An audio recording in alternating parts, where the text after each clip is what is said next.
సవరణపై అన్ని వర్గాల ప్రజలు వ్యతిరేకంగా ఉన్నారని మాజీ మంత్రి కేటీఆర్ అన్నారు. ఓట్లు అడగడానికి వెళ్తే ప్రజలు నిలదీయడం ఖాయమన్నారు. 22 నెలల్లో కాంగ్రెస్ పార్టీ చేసిన మోసం ప్రజలందరికీ బాగా అర్థమైందని చెప్పారు. కొత్త రోడ్లు వేయటం, కొత్త బ్రిడ్జిలు కట్టడం కాదు కదా, ఉన్న రోడ్లను కూడా మెయింటైన్ చేసే పరిస్థితిలో కాంగ్రెస్ ప్రభుత్వం లేదని ఆయన విమర్శించారు. ఆటో డ్రైవర్ల కడుపు మీద కొట్టారని ఆరోపించారు. మహిళలకు ఫ్రీ బస్ అని చెప్పి ఇంట్లో వాళ్ల నుంచి గుంజుతున్నారని విమర్శించారు. పిల్లల బస్ పాస్ ఛార్జీలు పెంచడం ఏంటంటూ ప్రశ్నించారు. 2 లక్షల ఉద్యోగాలు ఇస్తామని చెప్పి నిరుద్యోగులను మోసం చేశారని ఆరోపించారు. ఆర్టీసీని ప్రైవేటు పరం చేస్తే ఊరుకునేది లేదన్నారు.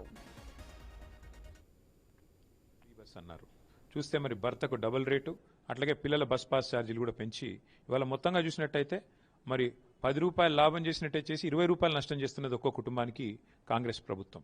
ఈ విషయం ఇవాళ తెలంగాణలోని ప్రతి ఇంటికి ప్రతి కుటుంబానికి కూడా అర్థమైంది కాబట్టి మహిళలు కూడా కోపంగా ఉన్నారు. వాళ్ళు కూడా అంటున్నారు, ఎవరు అడిగారు మిమ్మల్ని పెట్టమని, పెట్టి మమ్మల్ని ఎందుకు ఇబ్బంది పెడుతున్నారు, మా కుటుంబాలను ఎందుకు మళ్ళీ ఎక్కువ డబ్బులు లాస్ అయ్యేటట్టు చేస్తున్నారు, బస్సు ఛార్జీలు ఎందుకు పెంచుతున్నారు, ఎందుకు ఆగమాగం చేస్తున్నారు. దీని వెనకాల కుట్ర కూడా ఉన్నట్టుగా కనబడతా ఉన్నది.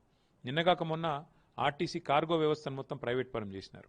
మరి రానున్న రోజుల్లో ఆర్టీసీని కూడా ప్రైవేట్ పరం చేయడానికి ప్రభుత్వం ఏమన్నా ప్రయత్నం చేస్తున్నదా? ఇట్లాగే ప్రైవేట్ కంపెనీలను ఈవీ బస్సులని ప్రోత్సహించి వాళ్ళ చేతుల్లోనే మొత్తం పెట్టి ఆర్టీసీని ప్రైవేటీకరించే కుట్ర కూడా చేస్తున్నట్టుగా మాకు అనుమానం ఉన్నది.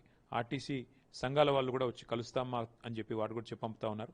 అన్నీ ఆలోచించి మా పార్టీలో కూడా కూర్చొని చర్చించి దీని మీద ఆర్టీసీ బస్సు ఛార్జీల పెంపును వ్యతిరేకిస్తూ ఇవాళ మా 3 శాసనసభ్యులు కూడా బస్సులో ప్రయాణం చేసి మరీ వారు కూడా నిరసన చెప్పారు.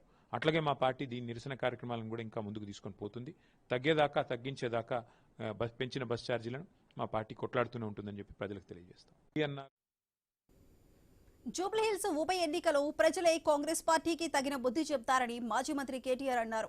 కాంగ్రెస్ చేసే అన్ని ప్రయత్నాలు విఫలమవుతాయని, మళ్లీ తిరిగి బీఆర్ఎస్ అభ్యర్థి గెలుస్తారని ధీమా వ్యక్తం చేశారు. 5 ఏళ్ల కోసం ఎన్నికైన గోపీనాథ్ గారు 1.5 సంవత్సరంలో మరణించడం, అనుకోకుండా అనివార్యంగా ఎన్నిక రావడం, వారి శ్రీమతినే మరి పార్టీ నుంచి నిలబెట్టి రావాల్సిన ఒక పరిస్థితి రావడం, అట్లాగే 22-23 నెలల్లో కాంగ్రెస్ పార్టీ ఒక్క హామీ కూడా హైదరాబాద్ ప్రజలకు ఇచ్చింది నిలబెట్టుకోలేదు, ఒకటి కూడా నెరవేర్చలేదు. అది మైనారిటీలకు కావచ్చు, మెజారిటీకి కావచ్చు, మహిళలకు కావచ్చు, ఎవరికేని కావచ్చు, ఒక హామీ కూడా నిలబెట్టుకోలేదు, ఒక కొత్త ప్రాజెక్ట్ స్టార్ట్ చేయలేదు. కాబట్టి ఇన్ని కారణాల దృష్ట్యా తప్పకుండా మాకైతే విశ్వాసం ఉంది. మరి హైడ్రా వల్ల జరుగుతున్న అరాచకాలు కానివ్వండి, ఇవాళ హైదరాబాద్లో స్తంభించిపోయిన కార్యకలాపాలు కానివ్వండి, బాధపడుతున్న అన్ని వర్గాల ప్రజలు కానివ్వండి, వాళ్ళందరి మద్దతు మాకే ఉంటుందని, తప్పకుండా బీఆర్ఎస్ గెలుస్తుందన్న విశ్వాసం మాకు. జూబ్లీహిల్స్ లో శ్మశాన వాటిక విషయంలోనూ కాంగ్రెస్ రాజకీయం చేస్తోందని కేటీఆర్ మండిపడ్డారు. ముస్లింలు, క్రిస్టియన్లకు వేర్వేరుగా శ్మశాన వాటికల కోసం 125 ఎకరాలు 2022లోనే బీఆర్ఎస్ కేటాయించిందని గుర్తు చేశారు. ఇప్పుడేదో 2500 గజాలు ఇచ్చి తామేదో చేసినట్లు చెప్పుకోవటం సిగ్గుచేటన్నారు. హైదరాబాద్ లో స్థలాలు లేవని, ఒకవేళ ఉన్నా వివాదాలు ఉన్నాయని చెప్పారు. అందుకే 2022లోనే 125 ఎకరాలు కేటాయిస్తూ కేసీఆర్ జీవో కూడా తీసుకొచ్చారని కేటీఆర్ గుర్తు చేశారు. ఎన్నికల్లో రాజకీయ లబ్ధి పొందడానికి ఆదరాబాదరాగా మరి ఇవాళ కాంగ్రెస్ ప్రభుత్వం ఒక హడావుడిగా ముస్లిం సోదరులను మోసం చేయడానికి 2500 గజాల స్థలం వారికి ఏదో కేటాయిస్తున్నాం శ్మశాన వాటిక కోసం అని చెప్పి ఆదరాబాదరాగా ఏదో ప్రయత్నం చేసింది. కానీ ఏం జరిగింది? అనాలోచితంగా ఆదరాబాదరాగా ఏ పని చేసినా అల్టిమేట్గా మళ్ళీ ప్రజలు దానిలో ఉన్న నిజాన్ని తెలుసుకుంటారనే విషయం అర్థమైంది. ఇవాళ ఆ ల్యాండ్ ఏదైతే మీరు అలాట్ చేశామన్నారో వాస్తవం ఏంది? 2.5-3 ఏళ్ల కిందట కేసీఆర్ గారు 125 ఎకరాలు ముస్లింలకి, క్రిస్టియన్లకు శ్మశాన వాటికల కోసం హైదరాబాద్లో జాగా లేదు కాబట్టి మేడ్చల్లో, అట్లాగే రంగారెడ్డి జిల్లాలో కేటాయించిన విషయం మీ అందరికీ తెలుసు.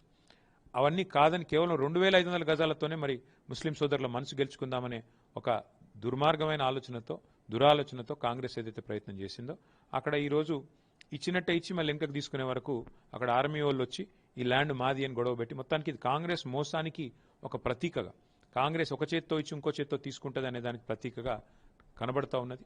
తప్పకుండా కాంగ్రెస్ చేసిన ఈ మోసాన్ని ఇటు మైనారిటీలు, అటు మెజారిటీ ప్రజలు అందరూ కూడా గమనించి వారికి